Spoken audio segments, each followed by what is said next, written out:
জয় গুরু। পরম প্রেমময় শ্রী শ্রী ঠাকুরের সহস্ত লেখা সত্যানুসরণ গ্রন্থ থেকে পাঠ।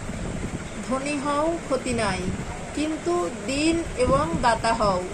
ধনবান যদি অহংকারী হয়, সে দুর্দশায় অবনত হয়। দীনতাহীন অহংকারী ধনী প্রায় অবিশ্বাসী হয়, আর তার হৃদয়ে স্বর্গের দ্বার খোলে না। অহংকারী ধনী মলিনতার দাস, তাই জ্ঞানকে উপেক্ষা করে। জয় গুরু। ঋণ হওয়া অর্থ নোংরা সাজা নয়কো, ব্যাকুলতা মানে বিজ্ঞাপন নয়কো, বরং হৃদয়ের একান্ত উদ্দাম আকাঙ্ক্ষা। স্বার্থপরতা স্বাধীনতা নয়কো, বরং স্বাধীনতার অন্তরায়। তুমি যত লোকের সেবা করবে, তত লোকের যথা সর্বস্বের অধীশ্বর হবে। তেজ মানে ক্রোধ নয়কো, বরং বিনয় সমন্বিত দৃঢ়তা। সাধু মানে জাদুকর নয়কো, বরং ত্যাগী প্রেমী। ভক্ত মানে কি আহামক, বরং বিনীত অহংযুক্ত জ্ঞানী। সহিষ্ণুতা মানে পলায়ন নয়কো, প্রেমের সহিত আলিঙ্গন। জয় গুরু।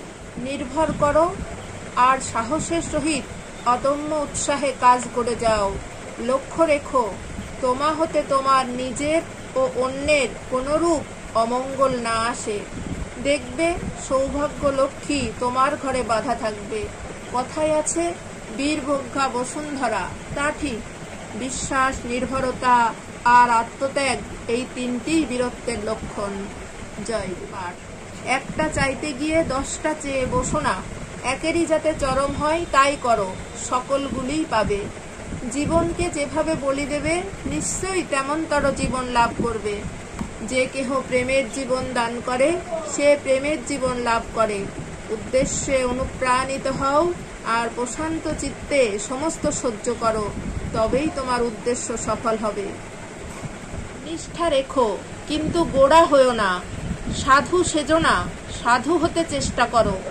কোনো মহাপুরুষের সঙ্গে তোমার নিজের তুলনা করো না, কিন্তু সর্বদা তার অনুসরণ করো। যদি প্রেম থাকে, তবে অপরকে আমার বলো, কিন্তু স্বার্থ রেখো না। প্রেমের কথা বলার আগে প্রেম করো।